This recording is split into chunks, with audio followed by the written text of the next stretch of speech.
warahmatullahi wabarakatuh.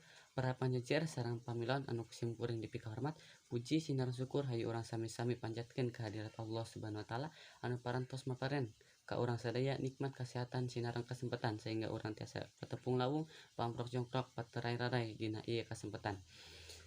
Kalawan dina kawilujengan, sholawat kali kaselamatan mugia tetep dileleurkeun ka junjungan urang sadaya Nabi Muhammad sallallahu alaihi wasallam teu hilaf ka kulawargina ka para sahabatna sareng mudah-mudahan nepi ka urang sadaya salaku umatna nu dugi ka akhir zaman. Amin ya Allah ya rabbal alamin. Tepangkeun wasta abdi pun gali agung fadilah di dieu abdi ganggem kancan janten penembu catur teu hilaf ngatur nuhun ka para panjajar sarta pamiluan anu parantos kersa hadir dina ieu kempelan kanggo mendar sareng ngadiskusikeun ngeunaan pentingna protokol kesehatan. Kukituna supados henteu nyangklong kana waktos hayu urang sadaya buka ieu sawala ku awasan basmalah. Bismillahirrahmanirrahim.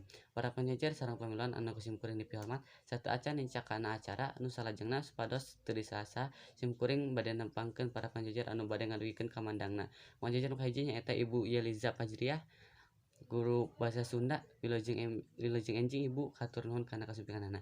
Anu kadua Bapak Haji Nono Haryono, Wilujeng Bapak katur nuhun kana kasumpinganana. Para hadirin supados urang leuwih neleman ngeunaan jajar anu bade dibahas ku urang sadaya, hayu urang tregepkeun kamandang ti para panjajar. Sumangga ka Ibu Yeliza kanggo ngadugikeun kamandangna.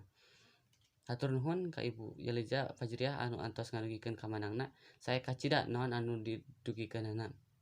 Saalitna parantos muka pandangan urang sadaya ngeunaan pentingna protokol kesehatan.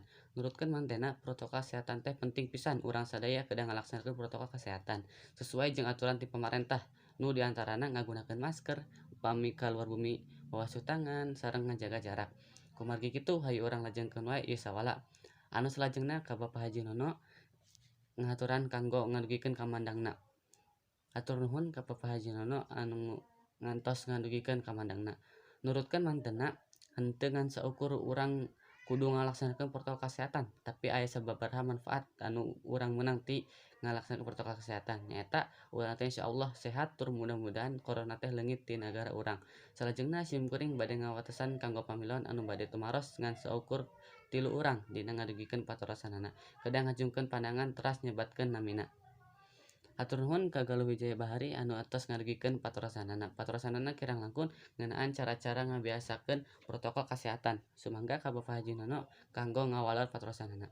Hatur nuhun ka Pak Haji Nono anu tos ngawalor patorosan ti Galuh. Anu eusi walorana nyaeta urang sadaya kudu tetep ngalaksanakeun protokol kesehatan sesuai aturan pemerintah hambe urang sadaya sehat. Teu karaos ieu acara teh parantos rengse, alhamdulillah ieu acara teh ti kawit dugi karengsena parantos kalaksana kalayan lancar.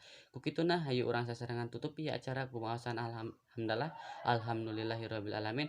Kuring salaku panembu catur sareng sapakrancanan nanda hapunten anu kasuhun bila aya cariosan-cariosan anu matak teu ngeunah kana kehadiran sadayana. Mung sakitu anu kapacatur hatur nuhun ka patorosanana wabillahi taufiq hidayah. Wassalamualaikum warahmatullahi wabarakatuh.